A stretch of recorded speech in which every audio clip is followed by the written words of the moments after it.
Hey there, it's Stephanie Irvin. I run our advocacy work and campaign work here at Civic Ventures.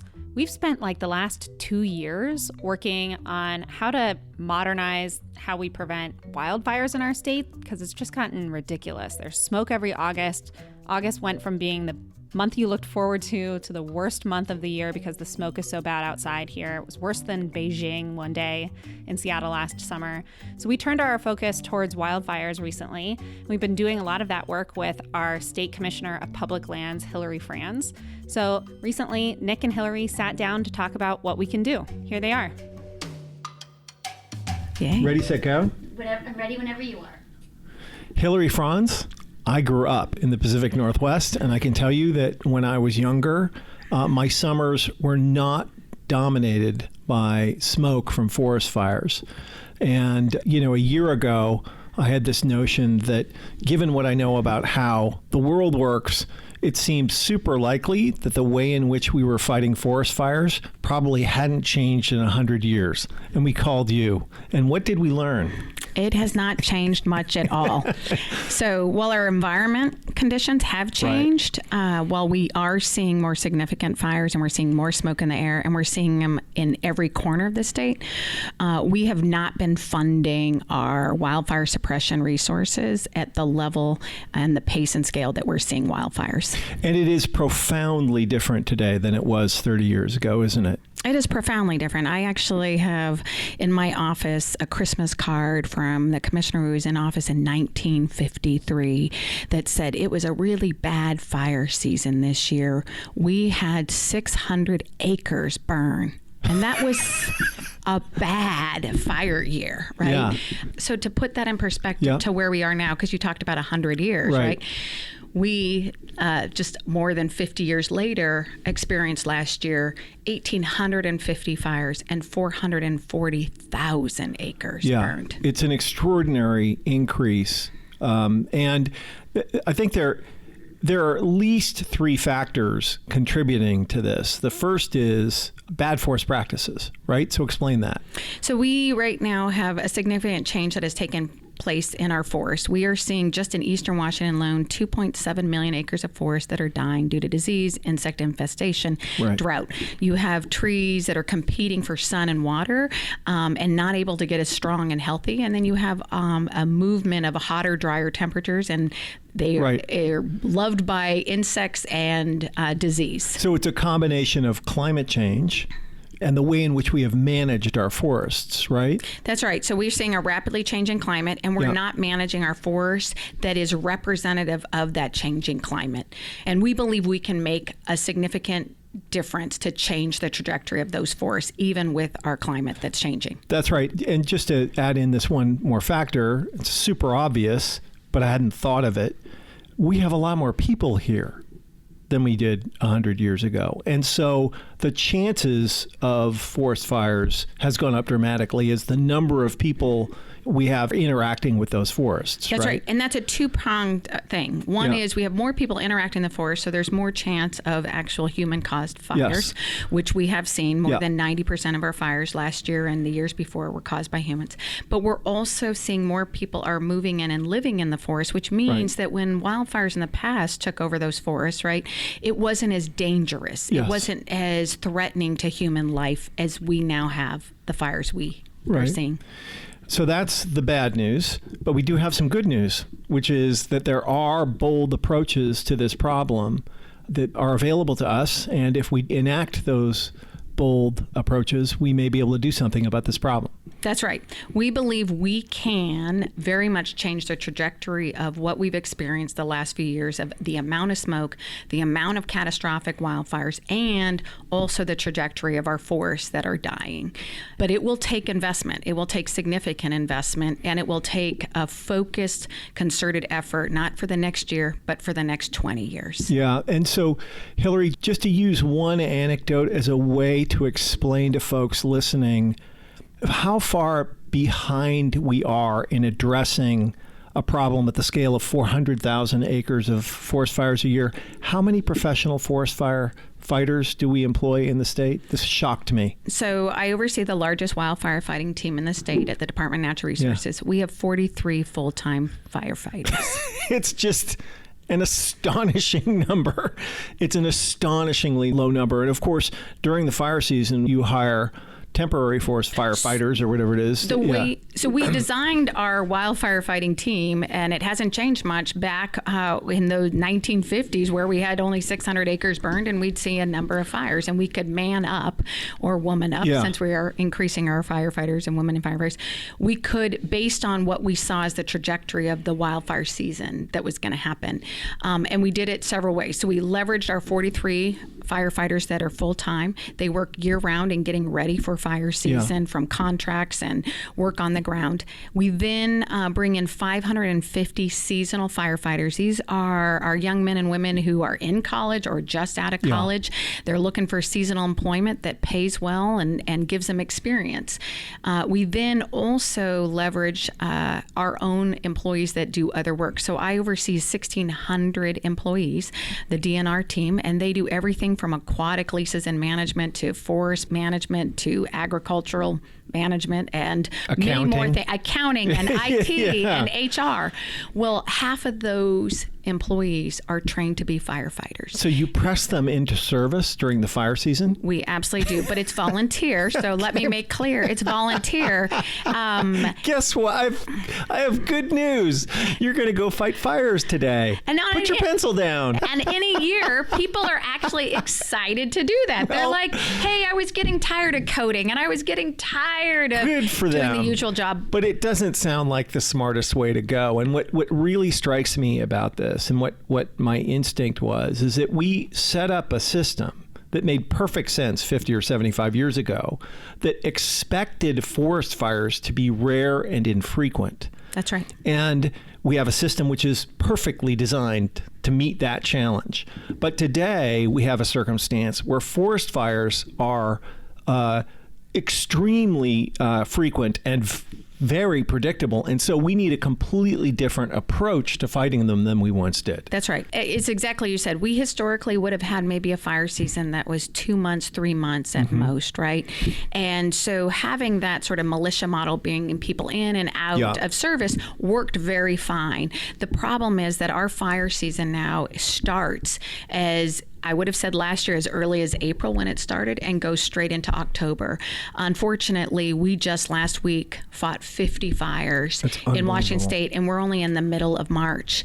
And so what's happening is we're employing people full-time for firefighting for more than 7 months of the year, and they're in 16-hour shifts, weeks on end. And so to be clear, fighting these fires costs us collectively a bunch of money.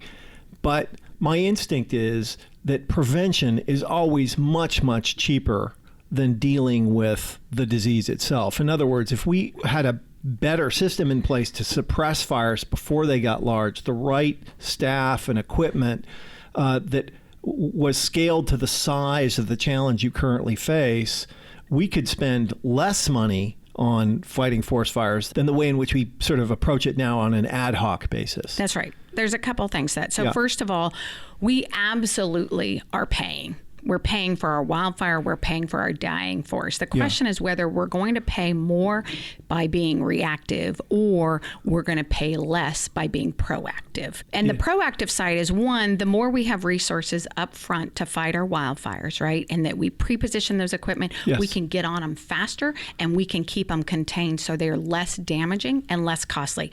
Obviously, a 200-acre fire is far less expensive than 100,000 acre fire. And that's all about speed of deployment and the resources there when you deploy. How many helicopters does the state own that are positioned during fire season to go deal with this problem instantly? I currently have 8 helicopters that everybody should be aware of. all of them fought in the Vietnam War. Oh my God. That's how old they are. Oh, wow. We have an amazing mechanics team that put them together part by part by part. Yeah. They're beautiful machines, but I will tell you, and I say this often to people, how many people out there are still driving the car that they had in the 1960s during the Vietnam War? Yeah, that's crazy. Right? And we're putting our firefighters in those helicopters on the line to help fight these fires, but they are very old machines with great mechanics trying to keep them together. We also right now, in part of our budget ask for the legislature, is to get 2 more of those helicopters, not brand new. They're sitting in parts in a hangar. Put them together so we now would have 10 helicopters. Right. And an important thing for people to know is historically, majority of our fires were all on the eastern part of the state. Right. So we would leverage the resources and equipment we had and positioning them on the east side of the state so they can get on them quickly. Yes. Last year, a whole new phenomenon happened.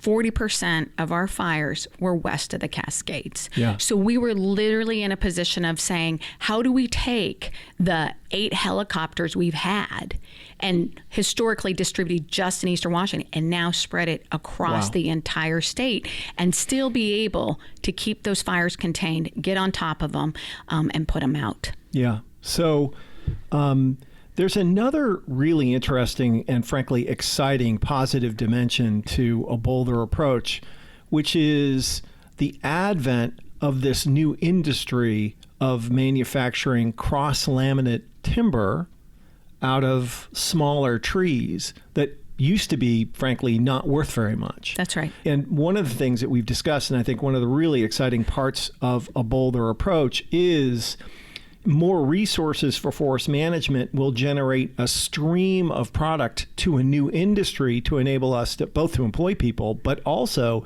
to provide the products that will allow us to make affordable housing and cheaper construction materials. And more sustainable. That's right. So tell us about that. So we have 2.7 million acres in Eastern Washington alone of forests that are dying. Disease, insect infestation, drought.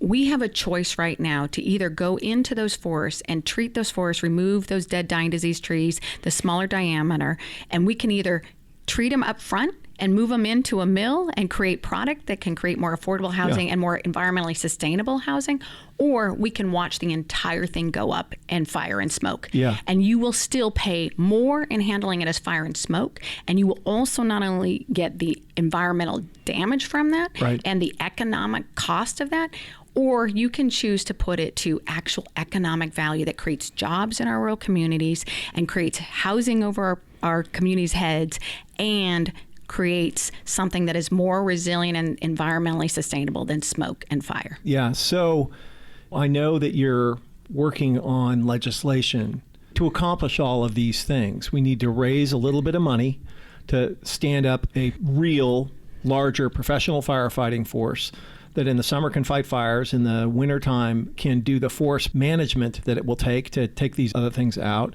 to get enough equipment into the system to be able to address the problem at the scale of the problem and begin to facilitate the creation of this whole new industry, which is incredibly exciting, both for the places in which these mills are, but also for people in places like Seattle who need more affordable housing. That's right. So we've already developed a plan. First, we developed a forest health plan that says specifically, here are the forests that are in the worst condition with the most threat to the landscape and to communities. And here's the specific treatments that need to happen in those forests. It's about 1.25 million acres and treating them over the next 20 years. We've already developed that plan. We've already set the specific treatments that need to happen. And all we're looking for is the key funding to get that work going. The same is true on our wildfire. We have not funded our wildfire suppression. Back to the helicopters from Vietnam War, back to the approach of having only 43 full-time firefighters.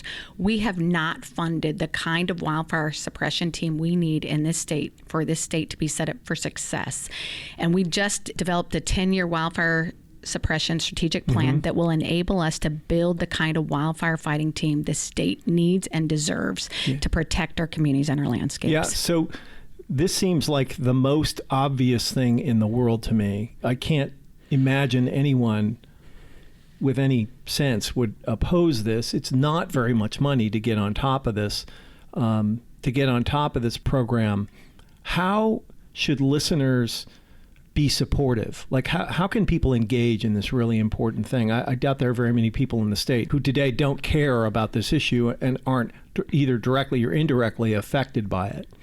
I think the first thing is people need to really definitely raise the attention and make sure their legislators know how important this issue is. Obviously, our legislators are competing with multiple interests and needs. We've got affordable housing, we've got mental health, the list goes on. And I think it's important that the listeners are saying, look, we understand their competing interests, but the fact is we are throwing money down a drain and we are costing our economy and our environment the more we let this problem go. Right. And this actually has a win for the environment, economy, and society by investing in it, and to raise the profile of saying you need legislature to fund this.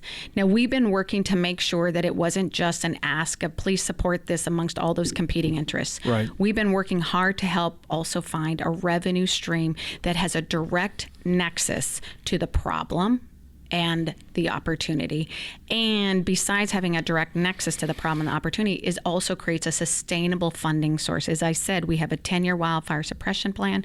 We have a 20-year forest health plan. It's going to take concerted funding investments over the next 10 to 20 years for us to tackle this problem. That's right. And so tell us about that funding stream and maybe a little color around what it will cost the typical homeowner. I'm going to first start with what it's already costing us, okay? Because this is really important. Yeah. So what we are already paying on average for the last 10 years just to fight fires is $154 million annually. Wow. Okay.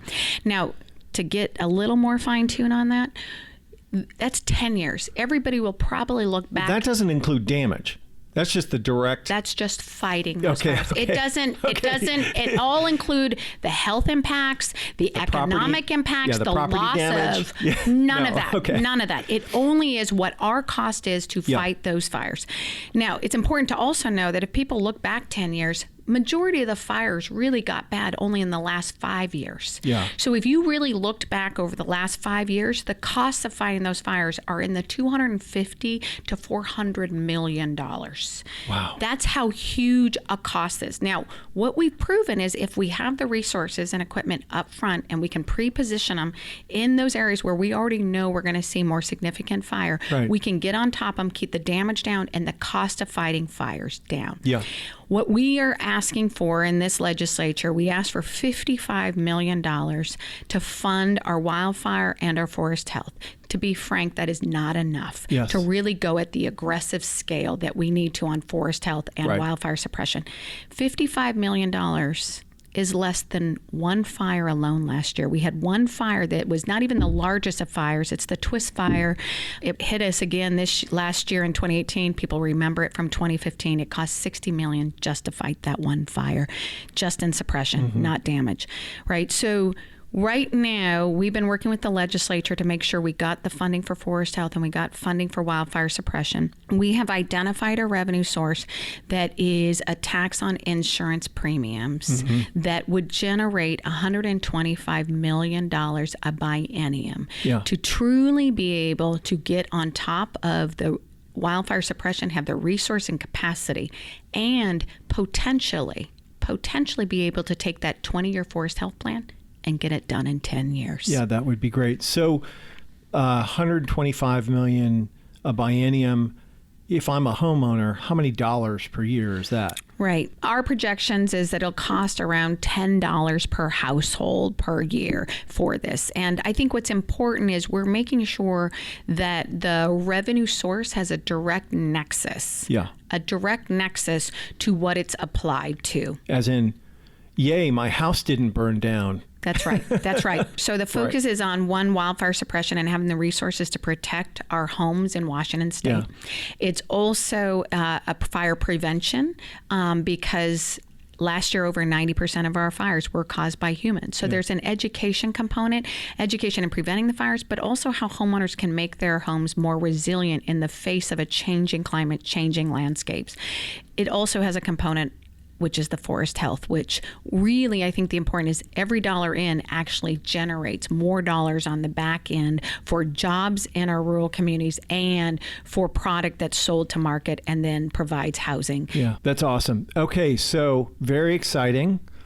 Call your legislature and say, yes, fix it.